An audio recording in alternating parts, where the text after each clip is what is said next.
Hai uns días iniciouse o reparto das máscaras por parte dos voluntarios de Protección Civil.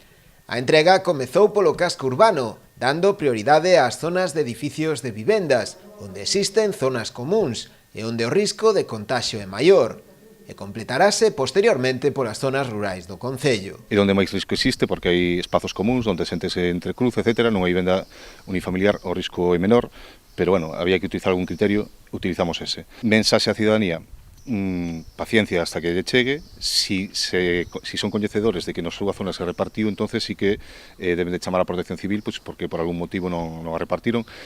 En principio, están a repartindo sempre que ven a vivenda, en que non exista nadie, non este nadie nese momento. Si saben que está habitada ou o veciño lle di ou ten apariencia de que este habitada, van a deixar dúas mascarillas. Si se precisa máis, porque viven máis persoas, pois entón sí que chamar a Protección Civil, que sin problema volverán outro día e repartirán o que quede pendente. Pero, bueno, un pouco de paciencia, porque todo a vez é imposible.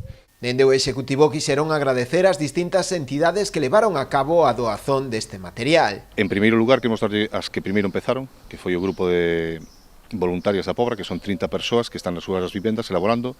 Fixemos unhas pequenas tiradas iniciais, con un diseño mellor non era o máis adecuado, nin o material, agora xa temos o material mellor para facelo, esas máscaras saldrán mellor, e seguiremos traballando con elas mentras queiran e irnos dotando sempre dun stock de máscaras para repartir.